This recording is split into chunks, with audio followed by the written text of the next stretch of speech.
It was a Tuesday evening, one of those ordinary nights that you barely remember until something extraordinary happens. I had reheated yesterday's chicken and potatoes, the kind of simple dinner Thomas always ate without a word. He sat across from me, chewing mechanically, flipping through his phone as if nothing in the world could disturb him. And then, somewhere between two bites, he looked up with that cold detachment of his and said, "Grace, I think it's time we do a DNA test for Jacob." For a moment, I didn't even process the words. I thought he was joking, some dark attempt at humor. But there was no smirk on his face, no trace of sarcasm in his voice.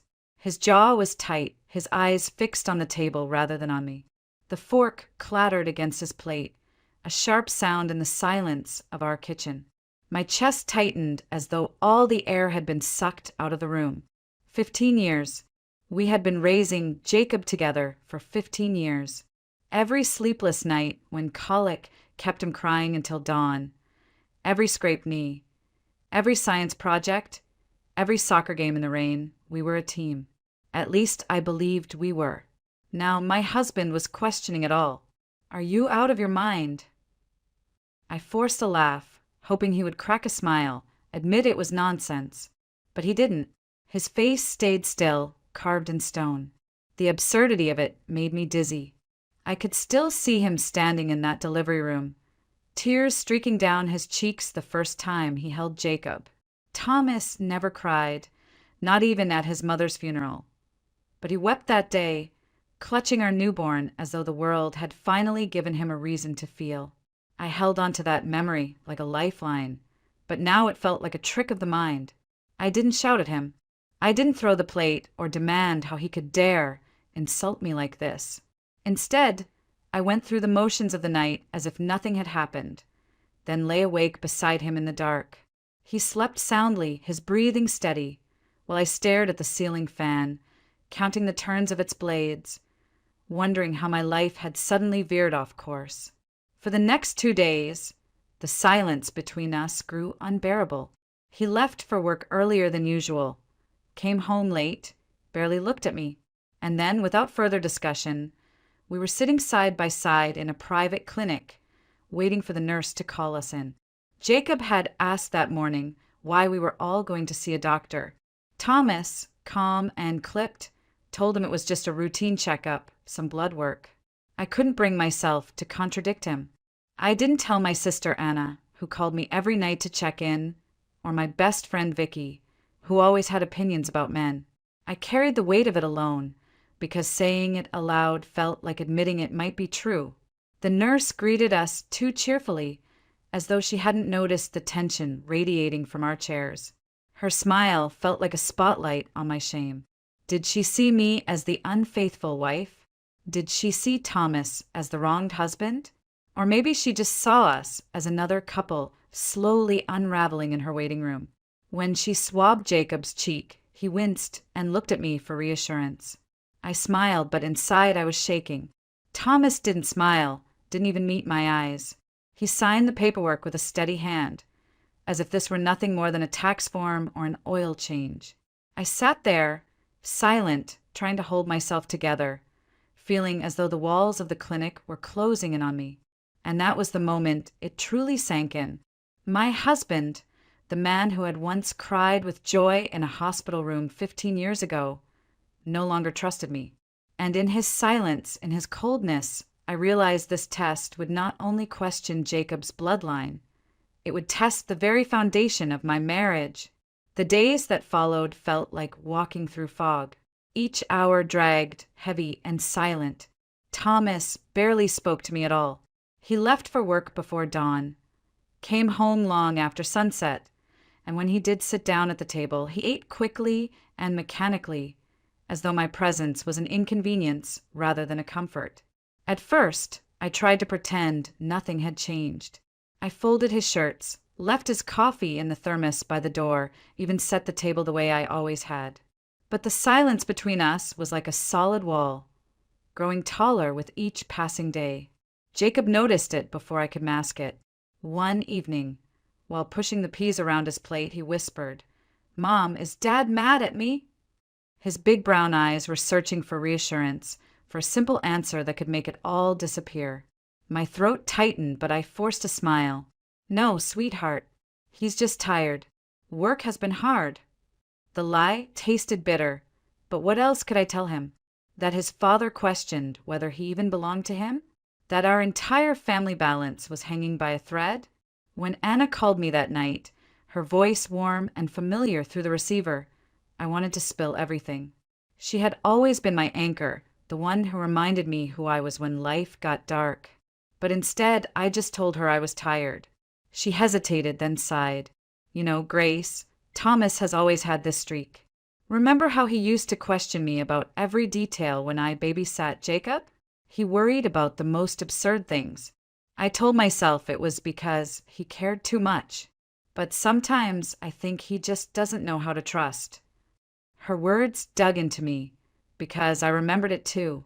Years ago, when Jacob was still a toddler, Thomas had accused me of leaving the back door unlocked after I ran in from the garden. I hadn't. I knew I hadn't. But he stared at me with those same cold eyes, as if my word wasn't enough. Some wounds never heal. They scab over and then split open with the slightest touch. The house itself seemed to change during those days of waiting. It no longer felt like a home, but like a hospital room. Sterile, cold, full of unspoken dread.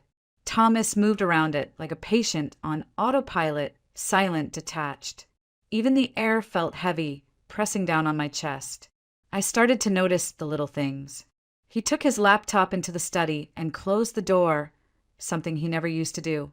One morning, I found it locked with a password. Before, it had always been open, full of his endless spreadsheets and articles about home repairs we never got around to. He carried his phone everywhere, checking it in the garage, in the bathroom, anywhere away from my eyes. At night, when he finally came to bed, he turned away from me and fell asleep within minutes, as though his conscience was clear, while I lay awake listening to the quiet hum of the refrigerator downstairs. I counted the ticks of the clock, each second dragging like a drop of water in a cavern. I began to wonder what had planted this seed of suspicion in him. Had someone said something about Jacob not looking like him? Had one of his friends made a thoughtless comment? It was ridiculous because Jacob had his same dimpled chin, his same curly hair, even the same expression when he was angry. But logic didn't matter. The doubt had taken root in Thomas's mind, and it was spreading like ivy, wrapping around every corner of our lives. By the fifth night, the silence was so suffocating I wanted to scream. I watched Thomas bury himself in the sports section, ignoring me, and I realized he wasn't just doubting Jacob, he was already doubting me. And there was nothing I could do but wait for the verdict that would either clear me or destroy everything we had built. The morning we were supposed to get the results, I couldn't even drink my coffee. The mug sat untouched on the table, steam fading into nothing, while I chewed at my lip until it bled. My hands wouldn't stay still. I kept wringing them, nails pressing into my palms. Jacob had already left for school, thank God. I couldn't bear for him to see me like this. Thomas drove us to the clinic without a word. His grip on the steering wheel was tight, his knuckles white. I sat rigid in the passenger seat, staring out the window, each streetlight and familiar corner blurring past. My stomach twisted with every turn. At the reception desk, the woman greeted us too brightly, as if we were just another set of anxious parents waiting on routine lab work. "Mr. and Mrs. Caldwell, please come in." My knees felt weak as we walked down the sterile hallway and entered the doctor's office. He sat behind a large desk, glasses perched low on his nose, a man weighed down by news he didn't want to deliver. His face was grave, the kind of face you'd expect to tell you the world was ending. He shuffled through the folders slowly, each turn of the page like the beat of a drum inside my chest. Finally, he looked up. "Are you both prepared to hear what I have to say?" Thomas didn't even blink. "Yes." His voice was steady, almost too steady. My own throat closed up, but I managed to nod. The doctor tapped the papers with his finger. "According to the results, the probability of paternity is 0. Mr. Caldwell is not the biological father of Jacob. The word struck like a hammer to the chest. For a second, the room spun. My ears rang. My hands went cold, as if the blood had drained from them. I felt Thomas lean back in his chair beside me, exhaling through his nose as though confirming what he had suspected all along. "I knew it," he muttered. But the doctor wasn't finished. His eyes shifted to me, and for the first time there was something in his gaze that unsettled me more than judgment. It was concern, professional, urgent concern. "There is more," he said carefully. "In addition to testing paternity, we routinely check the maternal DNA as a control." "Mrs. Caldwell!" He paused, almost unwilling to speak the words. "Jacob is not biologically related to you either." My heart stopped. I stared at him, unblinking, waiting for him to take it back. "What?" I whispered, but my voice barely existed. He shook his head. We repeated the test 3 times. "The results are consistent. Jacob is not biologically related to either of you." The floor seemed to drop beneath me. The doctor kept speaking, but I couldn't hear him anymore. His lips moved, the papers rustled, Thomas shifted beside me, but all I felt was the hollow echo inside my chest. Jacob, not mine, not even mine. Thomas shot up from his chair, pacing across the office like a man possessed. "I knew something was wrong," he snapped. "I knew it. And now look." His hands flailed in the air, his voice rising. He turned on me, his eyes sharp, cutting. "You had one job, Grace. One. And look what you've done to us." I opened my mouth, but no words came. What was there to say? I had carried that boy. I had bled for him, held him against my chest, kissed every bruise, soothed every nightmare. But a piece of paper was telling my husband otherwise. By the time we got home, the silence was heavier than any screaming could have been. Thomas slammed the door to the guest room, and I realized he wasn't coming back to our bed. He wasn't coming back to me at all. That night, I sat alone at the kitchen table with a shoebox of mementos. Jacob's hospital bracelet, his newborn photo, the discharge papers. I traced my fingers over them, desperate for proof that I hadn't imagined 15 years of motherhood. And yet a seed of doubt crept in, dark and suffocating. If Jacob wasn't mine, if he wasn't Thomas's either, then whose child had I been holding all these years? And that was the moment another possibility slashed through me like ice. What if there had been a mistake at the hospital? What if Jacob wasn't stolen from us, but swapped with someone else's baby that night 15 years ago? That night, after Thomas slammed the guest room door and the house fell silent, I pulled down an old shoebox from the top shelf of our closet. My hands trembled as I set it on the kitchen table. Inside were fragments of a life I thought I understood. Jacob's hospital bracelet, creased copies of birth records, photographs yellowing at the edges. I spread them out under the dim kitchen light, desperate for something solid to hold onto. One picture stopped me cold. I was pale, still weak from surgery, cradling Jacob in my arms. But just over my shoulder stood a young nurse. Her eyes were wide, startled, as though she had been caught doing something she shouldn't. The badge on her chest was tilted, her blonde hair falling loose. For years, I hadn't noticed her expression, but now I couldn't stop staring. Something about it unsettled me. The longer I looked, the more the thought clawed at me.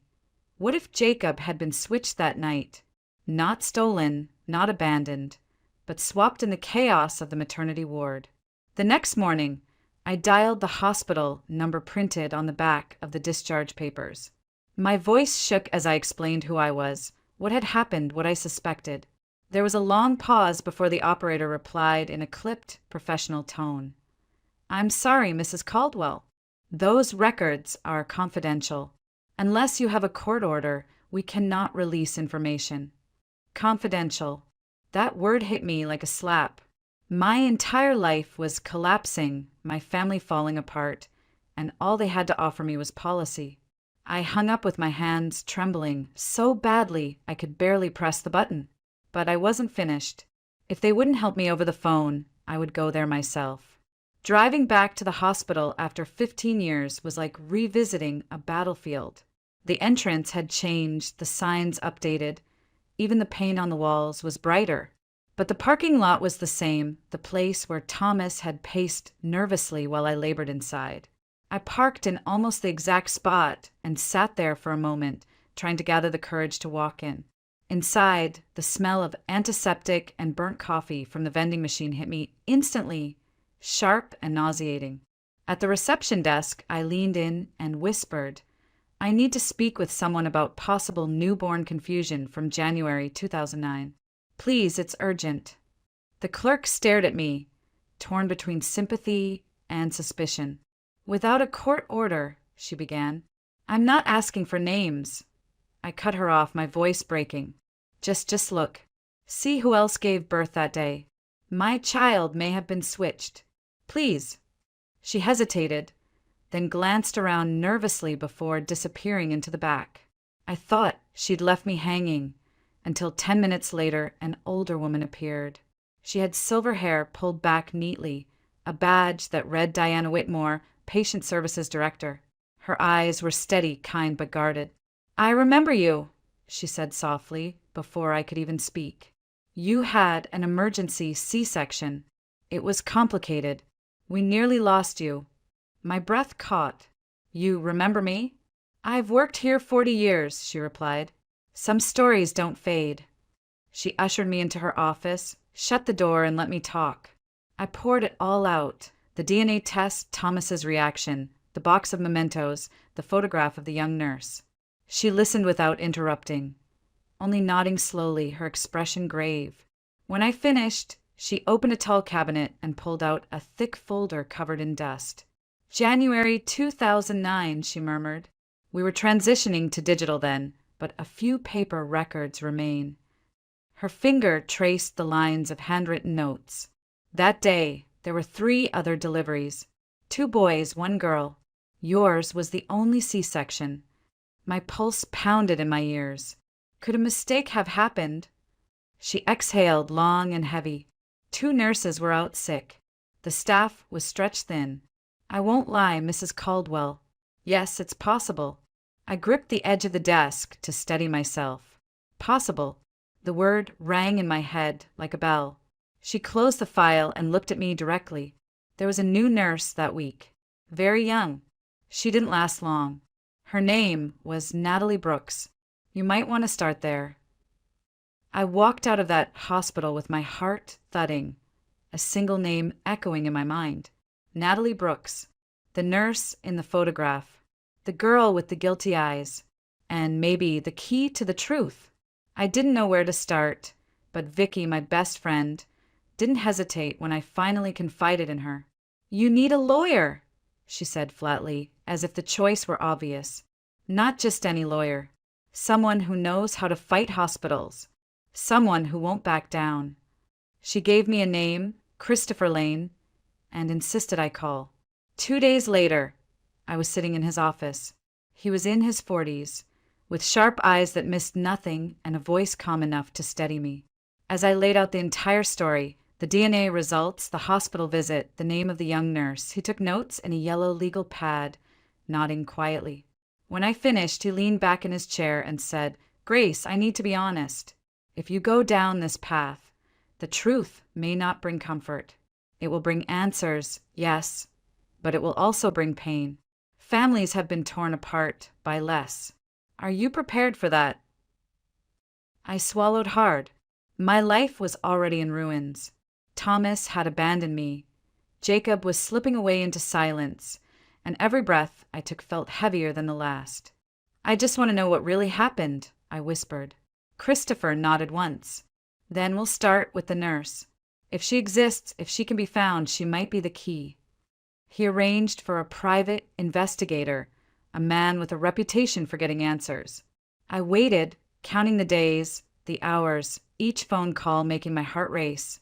Finally, after nearly a week, Christopher called me back. "We found her. Natalie Brooks.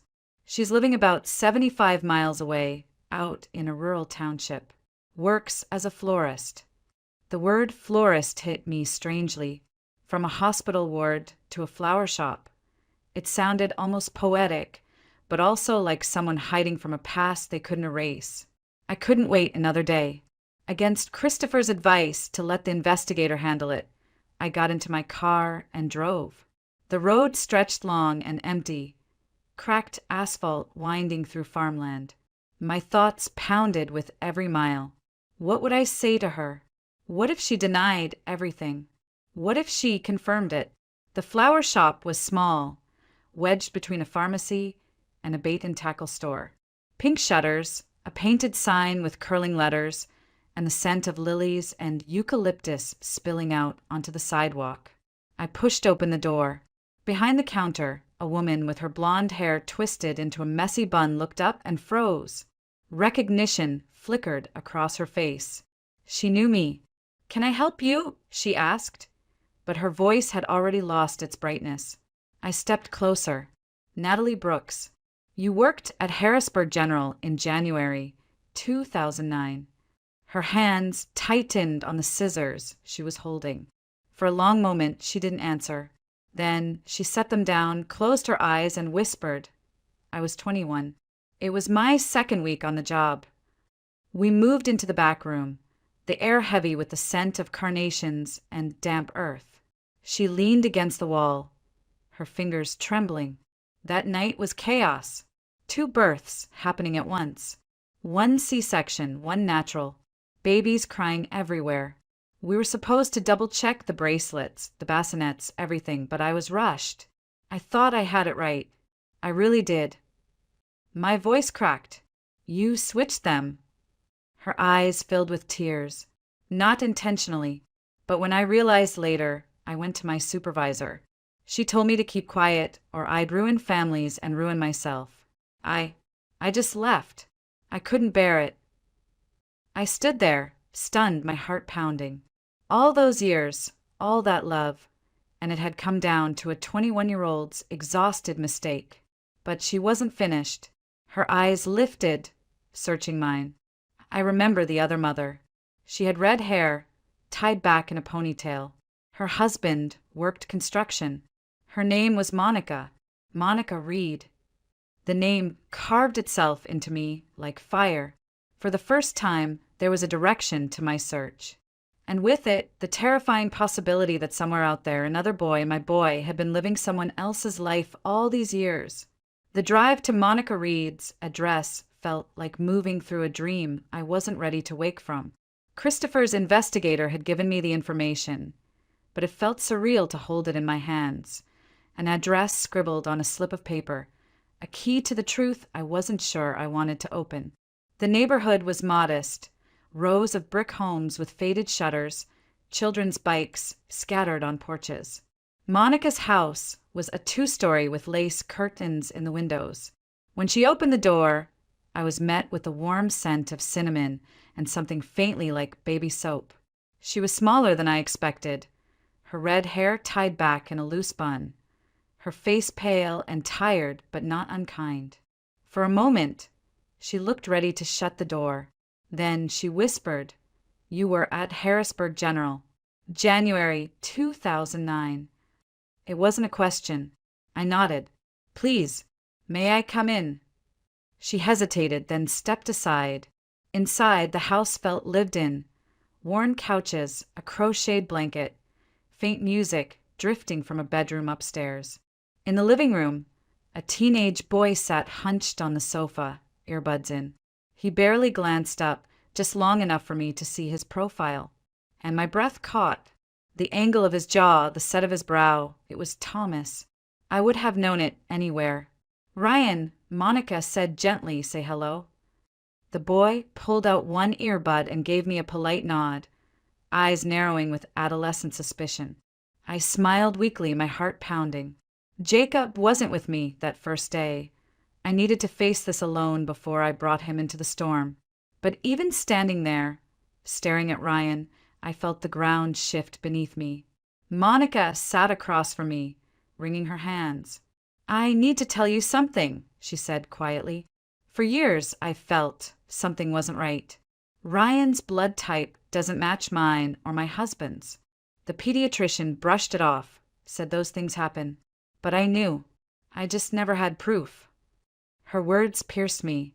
Two mothers, strangers, carrying the same doubt in silence for 15 years. I leaned forward, my voice shaking. I think our children were switched that night. She pressed her hands to her face, tears welling in her eyes. Dear God. We sat there in silence, the weight of the possibility filling the room like a storm cloud. Finally, I whispered, will you do a DNA test? For Ryan, for Jacob, for all of us. She looked at me for a long moment, then nodded. Yes. The days waiting for the results were the longest of my life. I thought waiting for Jacob's test had been unbearable, but this was worse. This time, I wasn't just waiting to see if Thomas's doubts were justified. I was waiting to learn if the very core of my identity as a mother had been built on a mistake. When the call finally came from Christopher, I was sitting at the kitchen table, Jacob upstairs doing homework. My hands shook so violently I nearly dropped the phone. His voice was steady, measured, as though he knew I might break. Grace, the test confirmed it. Ryan Reed is your biological son. And Jacob is Monica's. The words hollowed me out. I slid to the floor, clutching the phone to my ear, sobbing. Not because I had lost Jacob. Nothing in the world could erase the 15 years we'd shared, but because the foundation of our lives had been shattered by one exhausted mistake in a hospital ward. I pressed my forehead to my knees, rocking as I cried. When I finally looked up at Jacob's photo on the mantel, his gap-toothed smile, his curly hair, his familiar dimple, I whispered, you are my son. No matter what paper says, no matter what blood proves, you are mine. In that moment, I understood that love was more powerful than DNA, more binding than any test. And no discovery, no courtroom, no cruel twist of fate would ever take Jacob away from me. Thomas grew colder with every passing day. Even after the DNA results, after the truth about Ryan and Jacob, he had no interest in piecing together what remained of our family. If anything, he seemed relieved to have an excuse to turn away from me completely. He left earlier for work, came home later, and when he did, he barely acknowledged me at all. I tried to focus on Jacob, on holding him close and reminding him that none of this changed my love for him. But even as I tried to stay strong for him, I couldn't ignore the gnawing suspicion that Thomas's distance wasn't only about the test results. Something else was going on. One afternoon, when I was paying bills, I logged into our bank account. I wasn't looking for proof of betrayal. I was just trying to distract myself, to feel some semblance of control. But the transactions stared back at me like flashing red lights. A hotel charge on the outskirts of town. Dinner for two at a fancy restaurant I'd never set foot in. A florist's receipt for a bouquet of roses I never received. My hands shook so badly I had to grip the edge of the table to keep from collapsing. That evening I waited for him. When he finally walked through the door, tossing his keys on the counter like nothing was wrong, I asked, "Who did you buy the roses for, Thomas?" He froze, then scoffed. "Don't start, Grace. Don't start." My voice rose, trembling with fury. "A hotel, a restaurant, flowers. Do you think I'm blind?" For a moment, he just stared at me, as though weighing whether it was worth lying. Finally, he shrugged. "It doesn't mean anything." Something inside me snapped. The weight of 15 years of sacrifice, of raising Jacob while he second-guessed me, of standing by him through every doubt and cold shoulder. All of it broke loose. I stepped forward, my hand striking his cheek before I even realized I'd moved. The sound cracked through the house. He staggered back, eyes wide with shock. My chest heaved, and I said through clenched teeth, "Don't you dare tell me it means nothing. You want to talk about lies? About betrayal? You doubted me, doubted Jacob, and when the truth came out, you ran. You have never been a father to him, not by blood, not by action, and now not even by choice." His jaw tightened, but he had no words. He grabbed his jacket and stormed out, the door slamming so hard the windows rattled. For 3 nights he didn't come home. Jacob asked where his father was, and I told him the truth I could bear to say: he's not here. On the 4th day, an envelope arrived by courier. Inside was a divorce petition, signed by Thomas's attorney. No phone call, no conversation, just his neat, clipped signature at the bottom of the page, as though I were nothing more than a contract to be terminated. I sat at the kitchen table, staring at the papers. The tears came hot and endless. It wasn't just the end of a marriage. It was the collapse of every dream I'd once held for a family that no longer existed. And yet, beneath the grief, there was something else. A strange, fragile relief. For the first time in years, I didn't have to walk on eggshells in my own home. I didn't have to measure every word against his temper or wonder when the next cold silence would come. The man who had once stood beside me in a delivery room was gone long before the papers arrived. Now, at least, I no longer had to pretend he was still here. The day of the meeting came with gray skies and a chill that seemed to seep into my bones. Monica and I had chosen a neutral place, the park by the river, where families usually gathered on weekends. It felt safer than anyone's home, less intimate, less threatening. But as Jacob and I walked down the path, his hood pulled up, hands shoved deep in his pockets, I wondered if any place in the world could soften what was about to happen. Monica was already there with Ryan. He stood beside her, lanky and restless, his hands jammed into his jeans. His eyes flicked toward us, then away, as if uncertain whether to stay or run. My stomach twisted. 2 boys, both mine in some way, both strangers to each other. We stopped a few feet apart. No one spoke at first. The only sound was the crunch of gravel underfoot and the distant laughter of other children who had no idea how fragile a family could be. Finally, Jacob turned to me, his voice low. "Mom, what's going on? Why are we here?" I felt my heart fracture. This was the moment I had dreaded since the day the doctor uttered the impossible words. I knelt down so my eyes were level with his, my hands shaking as I reached for him. "Jacob," I said softly, 15 years ago, when you were born, there was a mistake at the hospital. A terrible mistake. The DNA tests, they showed something I never imagined. You're not my son by blood, but you are my son. Always. Nothing can change that." He blinked at me, his face pale. "Not your son? What are you talking about? You raised me. You're my mom." "Yes," I whispered, tears filling my eyes. "I am your mom. I've been your mom every day of your life. Blood doesn't change that." He pulled back, shaking his head. "Then what am I? Who am I?" His voice cracked on the last word, and it tore through me like glass. Ryan shifted uneasily, glancing from me to Monica and back again. He wasn't smug, wasn't angry, just bewildered, as though he'd been dropped into a story he hadn't asked to be part of. "So she's my mom," he muttered, jerking his chin toward me. Monica touched his arm, her voice gentle. "By birth, yes. But I've raised you, Ryan, just like Grace has raised Jacob. None of that disappears." The boys stared at each other for the first time, really stared. I saw the resemblance then, subtle but undeniable. The angle of Ryan's brow, the way Jacob's mouth twisted when he was upset. 2 halves of a puzzle that had been scattered for 15 years. But Jacob couldn't see it. Not yet. He turned away from me, his shoulders hunched, his fists jammed deeper into his pockets. "So I'm not yours.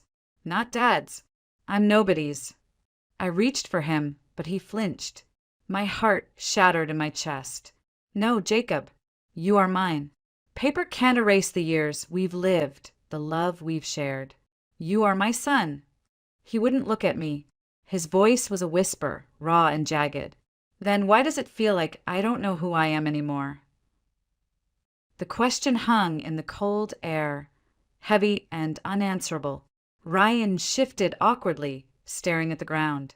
Monica's eyes filled with tears, and I, there on that gravel path with the river flowing silently beside us, felt the enormity of what we had uncovered. Two boys, standing side by side yet oceans apart. Not brothers, not strangers, caught between two families, two truths, and two mothers who loved them fiercely. And as Jacob pulled his hood tighter and turned away, I knew this was only the beginning. The days after the park meeting were the hardest of my life. Jacob barely spoke to me. He kept his hood pulled up even at home, retreating to his room, shutting the door, refusing to eat at the table with me. The house that had once echoed with his laughter was now swallowed by silence. I tried to give him space, but every night I sat outside his door, whispering through the wood, "I love you, Jacob. That hasn't changed. It never will." Some nights I thought I heard him shift inside, but he never answered. One evening I found him sitting on the porch steps, knees pulled to his chest. His face was hidden, but I could hear the tremor in his voice when he finally spoke. "If I'm not your son by blood, then who am I?" I sat beside him, close enough to feel his warmth, but not so close as to crowd him. "You're mine," I said softly. "Not because of DNA, not because of paperwork. Because every day of your life, I've loved you, fought for you, raised you. Blood doesn't make a family, Jacob. Love does." He didn't look at me, but he didn't pull away either. And that was enough for me to hold on to. In the middle of all this, I met again with Christopher Lane. He laid out the papers neatly across his desk. "The hospital won't cooperate unless we push," he said firmly. "If you're ready, we'll file. We'll take them to court." I stared at the documents, at the neat lines of legal language, and felt the weight of every sleepless night, every unanswered question, every tear Jacob had shed in silence. "I'm ready," I told him. My voice didn't shake. "We go all the way. The lawsuit wouldn't give us back the lost years. It wouldn't heal Jacob's pain overnight. But it would give us truth, accountability, and maybe some small measure of justice." Weeks later, on a quiet afternoon, I sat on the porch with a blanket over my knees. The air smelled of cut grass and early spring. Out in the yard, Jacob and Ryan passed a basketball back and forth. At first awkwardly, then with the easy rhythm only boys can find. They weren't brothers by blood, but neither were they strangers anymore. Just two lives forever altered by a single mistake, slowly learning how to move forward side by side. I watched them, my heart swelling with something I hadn't felt in months: hope. I had lost a marriage. I had lost the certainty of who I thought my son was. But I hadn't lost Jacob, and I never would. I hadn't lost my strength either. I had faced the truth, no matter how brutal, and I had survived it. Some mistakes can't be erased. They scar the past, they alter the future. But scars don't have to define us. They remind us that we lived, that we endured, that we were strong enough to keep going. As the boys laughed quietly, the ball thudding against the cracked pavement, I closed my eyes and let the sound wash over me. Whatever lay ahead, courtrooms, paperwork, questions without answers, I knew one thing for certain. I was still a mother, and that was enough.